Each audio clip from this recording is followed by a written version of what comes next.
안녕하십니까. 공인중개사 법령 및 실무를 강의하는 신정환입니다. 오늘은 이제 찍기 특강 마지막 시간 테마 36부터 살펴보도록 하겠습니다. 부동산 실명제입니다. 부동산 실명제는 이게 사례 문제로 나오는 경우가 대부분인데, 사례 문제로 나왔을 때는 이게 등기명의 신탁인지 계약명의 신탁인지 이거를 먼저 파악을 해야 되겠죠. 이거를 파악하는 데 있어서 조금 이따 이제 살펴보는데, 신탁자가 매매계약을 체결했을 때는 등기명의신탁, 수탁자가 매매계약을 체결했을 때 계약명의신탁이 됩니다. 명의신탁 약정은 둘 다 무효가 되고, 이 물권변동, 이 등기 이전의 효력은 등기명의신탁은 무효, 계약명의신탁은 유효가 됩니다. 무효가 되기 때문에 소유권은 매도인에게 귀속되게 되고, 그 다음에 이 무효가 되니까 신탁자는 수탁자에게 매도인을 대위해서 신탁부동산의 반환을 청구할 수 있고, 횡령죄는 성립되지 않는다. 계약명의신탁은 유효입니다. 유효가 되기 때문에 소유권이 수탁자에게 귀속되게 되고, 그 다음에 신탁자는 수탁자에게 신탁부동산의 반환을 청구할 수 없고 부당이득 반환 청구권만 행사할 수 있는 거죠. 유효가 되기 때문에 수탁자가 이 부동산을 제3자에게 팔아먹어도 횡령죄는 성립되지 않는 겁니다. 그러니까 등기명의신탁과 계약명의신탁의 차이점은 등기 이전의 효력, 물권변동의 효력, 여기서 이제 차이가 생기는 거죠. 이 차이를 기준으로 해서 나머지 차이는 이제 파생이 되는 겁니다. 이렇게 해서 정리해서 알아두시면 되고, 그 다음에 이제 계속 사례 문제가 나왔으니까 이제 서술식의 문제도 나올 수 있는 거죠. 그래서 명의신탁과 구별되는 개념으로서 공유등기라든가 이 신탁 재산인 사실을 등기한 경우 양도담보, 가등기 담보는 요거는 명의신탁에 해당되지 않는다. 또한 명의신탁은 예외적으로 허용되는 경우가 있게 되는데, 배우자 종중 종교단체는 탈세나 탈법, 재산운익이나 강제집행을 면탈할 목적이 아닌 배우자와 종중 간의 명의신탁만 예외적으로 허용이 되는 겁니다. 제재는 신탁자는 5년 이의 징역이나 2억 원 이의 벌금, 수탁자는 3년 이의 징역이나 1억 원 이의 벌금, 과징금은 당해 부동산 가액의 30% 이내에서 과징금을 부과하게 되고, 이행강제금은 과징금 부과일로부터 1년 경과했을 때는 10%가 되고 2년 경과했을 때는 20%의 이행강제금을 부과를 하게 됩니다. 문제 1. 명의신탁자 갑은 명의수탁자 을과 명의신탁 약정을 하고 매도인 병과 부동산에 대한 매매계약을 체결하고 매매대금을 지급하였다. 등기는 병에게서 직접 을에게 이전하였다. 을에게 이전했으니까 등기가 을에게 있는 거죠. 을이 수탁자가 되는 겁니다. 그러면 매매계약을 체결할 때 부동산에 대한 매매계약을 체결하고, 그러면 누가 매매계약을 체결했습니까?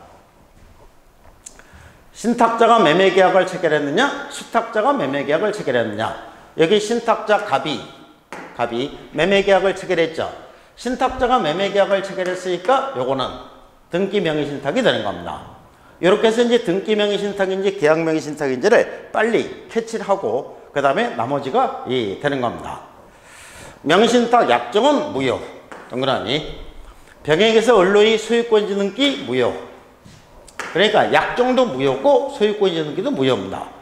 갑은 병을 대의하여 을에게 신탁부동산의 반환을 청구할 수 있다. 무효가 되기 때문에 반환을 청구할 수 있는 겁니다. 을이 신탁부동산을 제3자에게 양도하면 횡령죄는 성립되지 않는다는 게 최근 대법원 판례가 되는 거죠. 수탁자 을은 3년 이의 징역이나 1억 원 이의 벌금에 처해진다. 그래서 4번이 정답이 됩니다.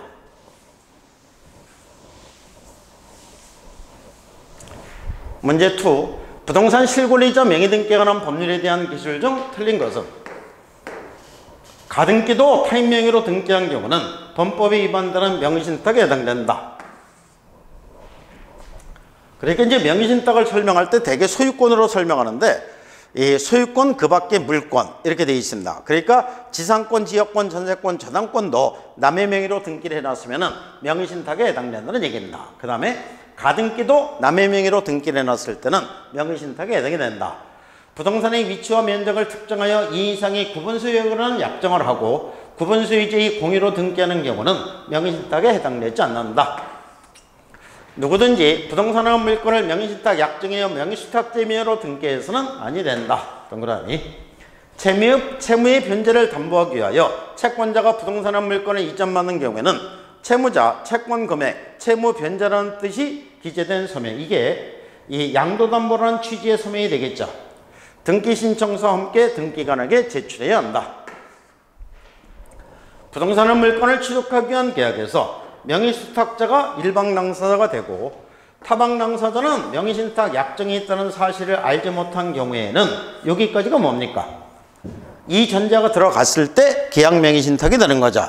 계약 명의신탁이니까 명의신탁 약정은 무효가 되지 않는다. X. 계약 명의신탁도 명의신탁 약정은 무효가 되는 거죠. 소유권 이전 등기가 무효가 되지 않는다. 이렇게 됩니다. 그래서 5번이 정답이 됩니다. 이 명의신탁에 대해서 최근 한 5년 동안 계속 사례 문제로 나왔습니다. 그러니까 이번에도 사례 문제가 나올 가능성은 높지만은 계속 사례 문제가 나왔으니까 이제는 이렇게 서술식의 문제가 한 번쯤 나올 때도 된 거니까 이 서술식의 문제도 잘 알아두셔야 되는 이런 사항에 해당이 됩니다. 그 다음에 주택임대차 보호법 매 시험마다 이제 한 문제씩 출제가 되는데 이 내용이 상당히 많습니다. 적용 범위가 있게 되고 존속기간 보장. 그래서 32위 시험에서는 이 존속기간 보장 이게 이제 묵시적 갱신하고 연결이 돼서 문제가 출제가 되는 겁니다. 그러면 이번 시험에서는 보증금 보장 이게 이제 그 출제가 될 가능성이 높겠죠.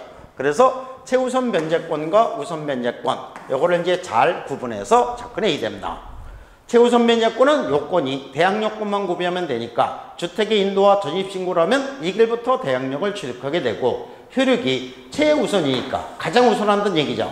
그래서 다른 담보물권보다 이 우선 변제를 해주게 됩니다. 다른 담보물권보다 우선하니까는 선순위 물권보다도 우선한다는 얘기죠. 선순위 물권에 우선하는 것을 무한정 인정해주게 되면은 담보물권자를 해치죠. 그래서 범위가 소액보증금 범위로 제한이 되는 겁니다. 그래서 우선 변제 범위가 소액보증금 중 일정액에 대해서 우선 변제가 되는 겁니다. 그러니까 최우선 변제권에서는 요 소액보증금 요거를 잘 정리해서 알아두셔야 되겠죠. 지금 현재 소액보증금은 어떻게 되어 있냐면은 여기 이제 2021년 5월 11일부터 바뀌어갖고 서울특별시는 1억 5천만 원 이하 중에서 5천만 원, 그 다음에 과밀억자권역 세종특별자치시, 용인시, 화성시, 김포시 1억 3천만 원 이하 중에서 4,300, 광역시, 안산시, 광주시, 파주시, 이천시, 평택시 여기서는 7천만 원 이하 중에서 2,300, 기타 지역은 6천 이하 중에서 2천만 원까지가 최우선 변제가 되는 겁니다. 이 중에서 서울특별시 이 정도는 알아두셔야 되겠죠. 1억 5천만 원 이하 중에서 5천만 원까지가 최우선 변제가 되는 겁니다. 주택가액의 2분의 1의 범위 내에서 인정이 되고 대항력 완비 시점이 경매 개시결정 등기 전부터 대항력권을 구비하고 있어야 됩니다. 그 다음에 이제 우선 변제권이 되는데 우선 변제권은 대항력권을 구비한 상태에서 확정일자를 받았을 때 그날부터 후순위 물건에 우선하게 됩니다. 후순위 물건에 우선하는 거니까 범위를 무한정 인정해도 되겠죠. 그래서 보증금 전액이 우선 변제가 되는 겁니다. 그러니까 우선 변제권의 요건에서는 이 확정일자 요게 이제 첨가가 된다는 이런 특징이 있게 되는데 그래서 우선 변제권의 요건에서 우선 변제권에서 문제가 나왔을 때는 우선 변제권의 요건 요거를 잘 정리해서 알아두시는데 특히 요즘에 이 매스컴에서 문제가 되고 있는 게 깡통주택 요게 이제 많이 문제가 되는 거죠. 그러면 이게 결국은 이 보증금 보장 이 부분에 대한 그 사항이기 때문에 요게 시험에 나올 가능성이 높다고 예측을 하는 겁니다. 그러면 똑같은 날 주택의 인도 전입신고 확정일자를 한꺼번에 다 했다고 가정하면은 3월 13일에 주택의 인도와 전입신고를 했고 똑같은 날 확정일자를 받았습니다. 그런데 3월 13일 날 저당권 설정도 같이 이루어지게 됩니다. 그러면 누가 선수위가 되는지가 문제가 되겠죠. 대항력이 구비되는 시점은 3월 14일 0시 3월 13일에 확정일자를 받았다고 하더라도 우선 변제권이 인정되는 시점은 3월 14일 0시가 되겠죠. 3월 13일에 저당권 설정이 이루어지니까 누가 선수위가 된다? 저당권이 선수위가 되겠죠. 그러면은 대항력을 구비하고 며칠 후에 확정일자를 받았을 때는 어떻게 되느냐? 5월 16일에 주택의 인도와 전입신고를 했고 며칠 있다가 5월 18일에 확정일자를 받았는데 확정일자를 받은 5월 18일에 저당권 설정도 같이 이루어지게 됩니다. 그러면 누가 선수위가 되는지가 문제가 되겠죠. 대항력이 구비되는 시점은 5월 17일 0시가 되겠고 5월 18일 확정일자를 받았기 때문에 이게 두 가지 요건을 다 구비하는 시점을 기준해서 우선 면제권이 인정이 되는 거죠. 그래서 이제 두 개 중에서 늦게 이루어진 시점을 기준으로 하니까 5월 18일에 우선 면제권이 생기게 됩니다. 저당권 설정도 5월 18일이니까 두 개는 순서를 정할 수 없는 거죠. 그래서 쌤쌤 동순위가 됩니다. 동순위로서 경락대금에서 배당을 받게 되고 경락대금이 여기까지 완전히 배당이 되지 않을 경우에는 채권액에 비례해서 안분 배당을 받게 되는 겁니다. 이렇게 해서 이제 보증금 보장을 잘 정리해서 알아두시고, 또한 이 경매와 임차권이 같이 등장하는 경우가 있게 됩니다. 그랬을 때는 이 임차권이 어디 위치하느냐에 따라서 그 취급이 틀려지게 되는데, 경매 개시결정 등기 후에 대항요건을 구비했을 때는 최우선 면제권은 인정이 안 되는 거죠.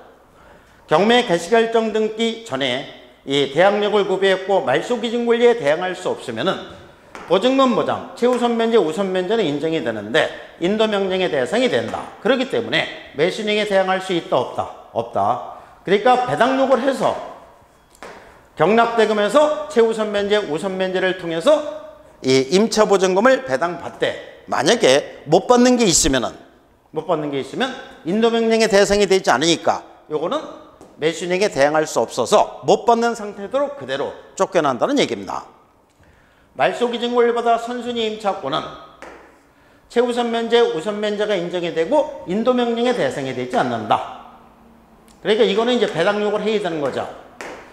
인도명령의 대상이 되지 않으니까 이거는 매수인에게 대항할 수 있다. 이렇게 됩니다. 그러니까 배당 요구를 해서 경락대금에서 최우선 면제, 우선 면제를 통해서 임차보증금을 배당받아도 되고, 배당 요구를 하지 않으면 요거는 인도명령의 대상이 되지 않고 경락인에게 대항할 수 있으니까 경락인이 이 임차보증금을 책임져야 된다는 얘기입니다. 그렇기 때문에 임차권이 어디 위치하느냐에 따라서 그 취급이 틀려지게 되는데, 결국 그 말소기준 권리보다 선순위냐 후순위냐 이 차이점은 여기에서 차이가 생기는 거죠. 경락인에게 대항할 수 있느냐 없느냐. 경락인에게 대항할 수 있으려면은 말소기준 권리보다 선순위로 대항요건을 구비하고 있어야 되는 겁니다. 말소기준 권리보다 후순위로 대항요건을 구비했을 때는 인도명령의 대상이 되니까 경락인에게 대항할 수 없다. 이렇게 됩니다. 그래서 그 지문 중에서 임차권하고 경매하고 같이 나오는 경우가 있을 때는 전부 다 어디에 해당되는지를 빨리 캐치해야 그 지문에 OX를 할 수 있는 겁니다. 문제, 개업공개사가 그 중개 의뢰인에게 주택임대차 보호법령에 대해 설명한 내용으로 틀린 것은, 임차인이 임대期限이 끝나기 6개월 전부터 2개월 전까지의 기간 이내에 계약갱신을 요구한 경우 임대인은 정당한 세유 없이 거절하지 못한다. 맞는 거죠? 임차인이 2개의 차임액에 달하는 금액이 이르도록 차임을 연체할 수 있는 경우 임대인은 임차인의 계약갱신 요구를 거절할 수 있다. 임대인이 자기나 이 직계 존비속, 자기의 인척이 목적주택에 실제 거주하는 경우에는 계약갱신을 거절할 수 있다. X가 되겠죠. 임대인이야 임대인의 직계 존비속 여기까지만 해당되고 자기의 인척 이 사람은 해당이 안 되는 거죠. 임차인의 계약갱신 요구권은 이래에 하나요 행사할 수 있다. 임대인이 자기가 실제 거주하려고 계약갱신을 거절했음에도 불구하고 갱신 요구가 거절되지 아니했더라면 갱신되었을 기간이 만료되기 전에 정당한 세유 없이 제3자에게 목적주택을 임대한 경우 임대인은 갱신 거절로 인하여 임차인이 입은 손해를 배상해야 한다. 동그라미. 그래서 3번이 정답이 된다. 그 다음에 문제 2. 개업공개사가 중개 의뢰인에게 주택임대차 보호법령에 대해 설명한 내용으로 옳은 것은, 현행법령상 소액임차인에 해당한다고 하더라도 주택임대차 보호법의 종전규정에 의할 경우에 선순위 저당권자와의 관계에서 소액임차인에 해당되지 않는 경우가 있을 수 있다. 그러니까 소액보증금이 적용되는 시점은 언제 임대차를 했느냐, 임대차 시점을 기준으로 하는 게 아니라 최선순위 담보물건이 설정된 시점을 기준으로 한 소액보증금이 적용이 되는 거죠. 여기 이제 지문으로는 이제 이런 식으로 해서 나오게 되는 겁니다. 주택인도와 전입신고하고 며칠 후에 확정일자를 받았으나 확정일자를 받은 날에 저당권 설정이 이루어진 경우 둘은 동순위가 되는 거죠. 저당권 설정이 확정일제에 우선한다. X. 동순위가 되는 겁니다. 이행지체에 빠진 임대인의 보증금 반환 의무와 임차권 등기 명령에 등기된 임차권 등기의 말소 의무는 동시행 관계에 있다. X. 이거는 보증금 반환이 먼저 이행되어야 될 의무에 해당이 된다. 이게 이제 대법원 판례가 되는 거죠. 임차권 등기 명령이 집행에 의한 임차권 등기가 경료된 주택을 그 이후에 임차한 임차인은 후순위 물건의 우선은 우선 변제 받을 권리가 없다. 후순위 물건의 우선은 우선 변제는 받을 수 있고, 이게 선순위 물건의 우선은 우선 변제, 즉 최우선 변제를 받을 수 없는 거죠. 우선 변제는 받을 수 있는데 최우선 변제를 받을 수 없는 겁니다. 그래서 X. 확정일자 없이 대항 요건만을 갖춘 임차인은 임차권 등기 명령에 의해 임차권 등기가 경료되더라도 우선 변제권 취득하지 못한다. 우선 변제권이 없었어도 임차권 등기 명령에서 임차권 등기가 되면은 우선 변제권을 취득시켜 주는 거죠. 그래서 X. 1번이 정답이 됩니다. 그 다음에 이제 상가임대차 보호법입니다. 상가임대차 보호법도 매 시험마다 한 문제씩 출제가 되는데, 상가임대차 보호법은 환산보증금이 얼마냐에 따라서 그 취급이 틀려지는 거죠. 두 개의 선이 있게 되는데, 위에는 서울특별시를 환산보증금 9억, 밑에는 6,500, 이하 중에서 2,200만 원까지가 최우선 변제가 되는 겁니다. 그래서 이제 환산보증금이 6,500만 원 이하인 경우에 최우선 변제, 우선 변제권이 인정이 되고 계약 갱신 요구권도 인정이 됩니다. 환산보증금이 6,500만 원 초과 9억 이하의 영업용건물의 임대차에 대해서는 최우선 변제권만 인정이 안 되는 겁니다. 그 다음에 9억을 초과하는 영업용건물의 임대차에 대해서는 이게 보증금 보장이 적용이 안 되는 거죠.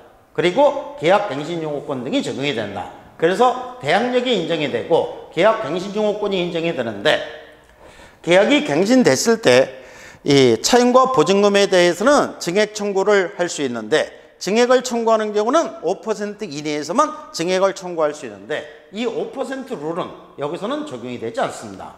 9억 이하인 경우에만 5% 룰이 적용되는 것이고, 9억을 초과하는 영업용건물의 임대차에 대해서 계약 갱신할 때는 5%를 초과해서도 증액을 청구할 수 있는 겁니다. 권리금 해수기의 보호가 적용이 된다. 이 권리금 해수기의 보호에 보면은 3기의 차임액을 연체했을 때는 계약을 해지할 수 있다. 이것도 여기에 있는 규정이니까 그대로 적용이 된다. 그래서 요거만 적용이 되고 나머지는 전부 다 적용되지 않는다. 이렇게 되겠죠. 그래서 이제 지금까지 문제가 나올 때 이 서울특별시에서 9억을 초과하는 영업용건물의 임대차에 대해서 두 문제가 나왔고, 요것도 두 문제가 출제가 됐습니다. 그래서 상가임대차 보호법은 이렇게 환산보증금이 얼마냐에 따라서 취급이 틀려진다는 이런 특징이 있게 되는데, 이게 상가임대차 보호법의 가장 큰 특징이 되는 거죠. 그 다음에 계약 갱신 요구권하고 권리금 해수기의 보호, 요거를 이제 잘 알아두시면 되는데, 임차인이 임대치계획 끝나기 6개월 전부터 1개월 전까지 임차인에게 계약 갱신을 요구를 했을 때 임대인은 정당한 사유 없이 거절할 수 없다. 갱신기간은 10년까지 계약 갱신이 인정이 되고 계약 갱신 거절 사유가 있게 되는데, 임차인이 3기에 참여하도록 차임을 연체한 사실이 있는 경우, 이 주택임대차 보호법은 2기죠. 여기는 3기 이렇게 됩니다. 그 다음에 나머지는 임차인이 잘못을 했느냐 안 했느냐 이렇게 해갖고 상식적으로 접근하면 해결할 수 있게끔 문제가 나옵니다.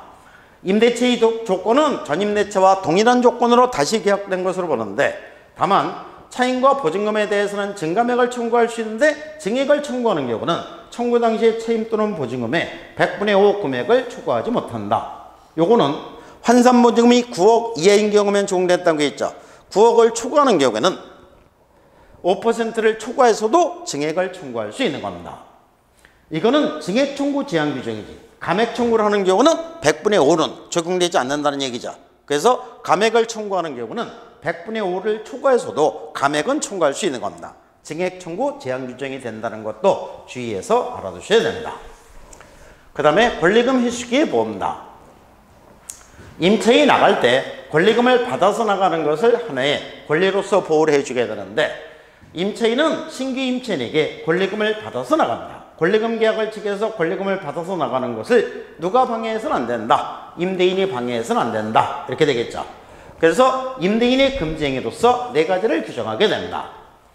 임대인이 신규 임차인에게 임차인에게 그 권리금을 지급하지 못하게 하는 행위를 해서는 안 되고, 임대인이 신규 임차인에게 권리금을 요구하거나 수수하는 행위를 해서도 안 되고, 고액의 차임과 보증금을 요구해서도 안 되고, 임대차 계약 체결을 거절해서도 안 되는 겁니다. 이와 같이 네 가지 금지행위를 함으로써 임차인에게 손해가 발생이 됐을 때는 그 손해를 배상을 해야 된다, 이렇게 되겠죠.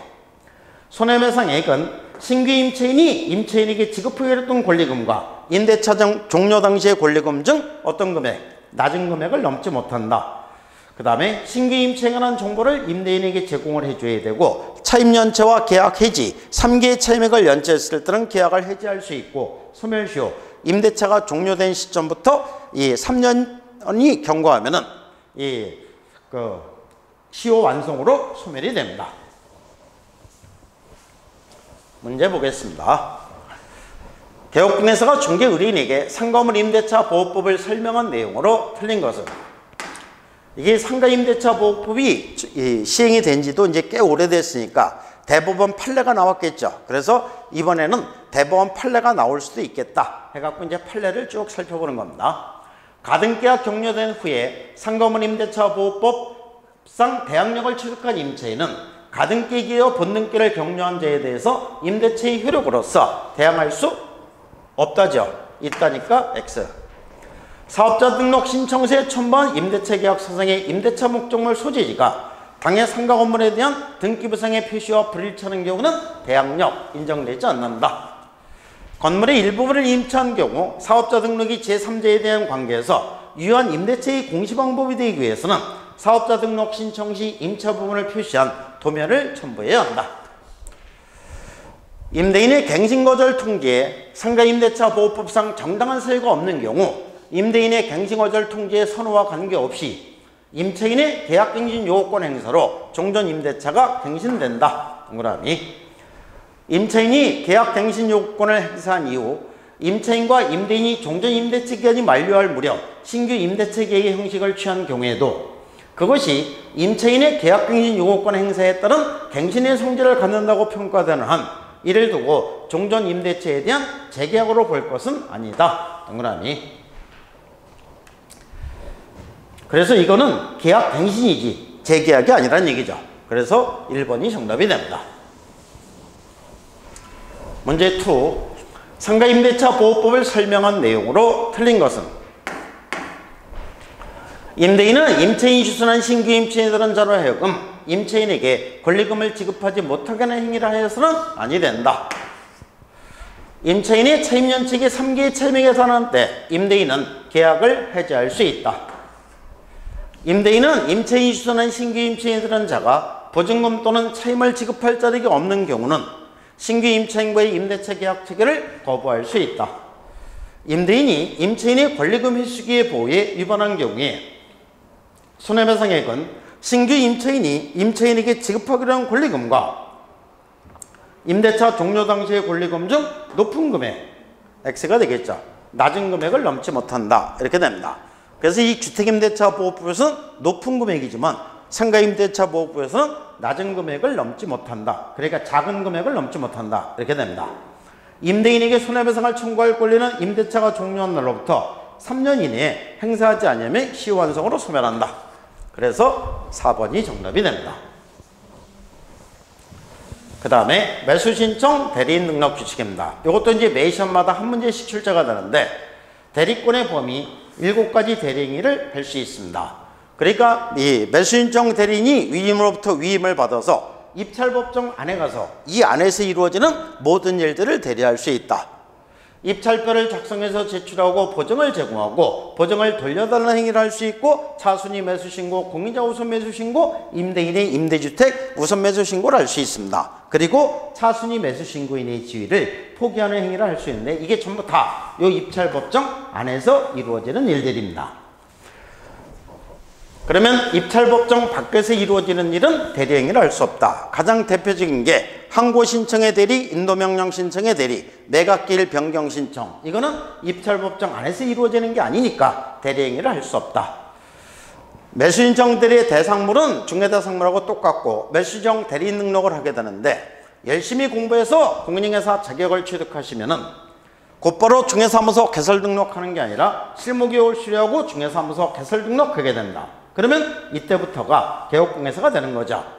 근데 이 부동산 중개업이 경쟁이 치열해서 부동산 중개업만 해갖고는 먹고 살기가 깝깝하다. 요즘에 매수신청 대리인가 수입이 괜찮다고 하니까 나도 좀 해봐야 되겠다. 마음 먹었으면 마음 먹는 순간 뭐랍니까? 경매에 관한 실무교육을 수료하고 매수신청 대리인 등록을 하게 됩니다. 중개사무소 개설 등록할 때까지 여기까지 적용되는 게 이게 공인중개사 법령입니다. 이 이후에 적용되는 게 매수신청 대리인 등록 규칙이 되는데 그래서 이 두 내용은 비슷하면서 차이점이 있게 됩니다. 지금까지 모든 문제는 이 차이점이 포인트가 돼서 문제가 나오니까 이 차이점을 잘 구별해서 알아두시면 됩니다. 필수조 같은 데 보면은 요게 도표로 하나 딱 정리가 되어 있으니까 그 도표에서 매 시험마다 한 문제씩 출제가 되는 겁니다. 등록신청자가 여기서는 시군구청장, 여기서는 지방법원장, 등록신청자가 여기서는 공인중개사 법인, 여기서는 공인중개사인 개업공개사, 법인인 개업공개사, 즉 중개사무소 개설 등록해야 매수신청, 대리인 등록 신청할 수 있다는 얘기입니다. 등록기준에서 여기서는 업무보장 설정이 등록기준에 해당되지 않는데 여기서는 등록기준에 해당이 됩니다. 그렇기 때문에 등록신청 시 구비서류에 여기서는 보정설정 증명서면 제출하지 않아도 되는데 여기서는 제출해야 되는 겁니다. 그러니까 공인중개사 법령은 중개사무소 개설 등록한 개업공개사가 업무보장을 설정하는 거고 여기서는 매수신청 대리인 등록을 하고자 하는 개업공개사가 업무보장을 설정을 해야 되는 겁니다. 그 다음에 그 등록 통보가 여기서는 7일, 여기서는 14일 이내에 등록 통보를 해줘야 되고 그 다음에 실무교육 실시권자가 여기서는 시도의사, 여기서는 법원행정청이 지정하는 교육기관에서 부동산 경매에 관한 실무교육을 수료해야 됩니다. 실무교육 대상자가 여기서는 신규로 중개사무소 개설 등록하고자 하는 자, 법인의 사원이나 임원이 되고자 하는 자, 분사무소 책임자, 소속 공인사, 여기서는 공인중개사인 개업공개사, 법인인 개업공개사, 법인인 개업공개사는 누구만 실무교육 받으면 된다? 대표자만 실무교육 받으면 된다. 확인설명 의무에서 여기서는 경제적 가치가 확인설명상에 해당되지 않는데 여기서는 확인설명상에 해당이 되고 확인설명서 보관기간 여기서는 3년, 여기서는 5년 업무정리 처분기간이 여기서는 6월 이하, 여기서는 1월 이상 2년 이하 이렇게 되겠죠. 또한 보수의 지급 시기에 대해서 둘 다 약정해야 돼. 약정이 없을 때 여기서는 거래대금 지급이 완료된 날, 여기서는 매각대금 지급 기한일 이렇게 됩니다. 또한 업무정리 처분 기간 중에 출입문에 표시를 해야 되는지에 대해서 여기서는 표시라는 규정이 없는데 여기서는 표시를 해야 된다고 규정이 되어 있습니다. 문제 1. 공인중개사의 매수형 대리인 등록 등에 관한 규칙 및 예규에 매수형 대리인 등록에 관한 설명 중 틀린 것은 매수신청 대리는 민사집행법에 따른 차순위 매수신고하는 행위. 이게 차순위 매수신고는 입찰법정 안에서 이루어지는 거니까 할 수 있는 거죠. 법인인 개업공개사가 매수형 대리인 등록을 하고자 하는 경우에는 법인의 대표자가 등록 신청일 전 1년 이내 법원행정청이 지정하는 교육기관에서 부동산 경매에 관한 실무교육 이수해야 한다. 누구만 실무교육 받으면 된다? 법인의 대표자만 실무교육 받으면 되는 겁니다. 매수형 대리인으로 등록된 개업공개사가 보수를 받은 경우 예규에서 정한 양식의 영수증을 작성하여 서명 날인한 후 유의민에게 교부해야 한다. 보수의 지급 시기에 관하여 매수형 대리인과 중개 의뢰인의 약정이 없을 때에는 매각대금 지급 기한일, 매각대금 지급 기한일 맞는 거죠? 폐업신고를 하여 매수형 대리인 등록이 취소된 경우 여기 폐업신고를 했으면 잘못했다 안 했다? 안 한 거죠. 자발적으로 폐업한 겁니다. 3년이 지나지 않은 자는 매수형 대리인 등록할 수 없다. 잘못하지 않았는데 3년 동안 결격사에 해당된다? 이렇게 규정할 수는 없는 거죠. 그래서 3년 적용되지 않는다. 이렇게 됩니다. 그래서 5번이 정답이 되고 그 다음에 경매입니다.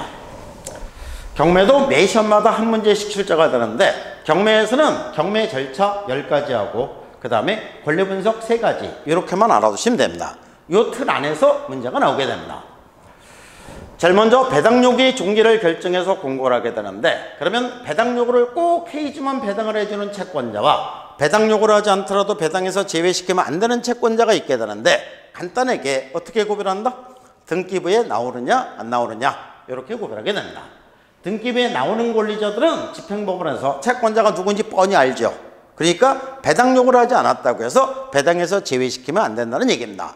등기부에 나오지 않는 권리자들은 집행법원에서 누가 채권자인지 모르죠. 그러니까 배당 요구를 해야지만 배당을 받을 수 있는 채권자에 해당이 됩니다.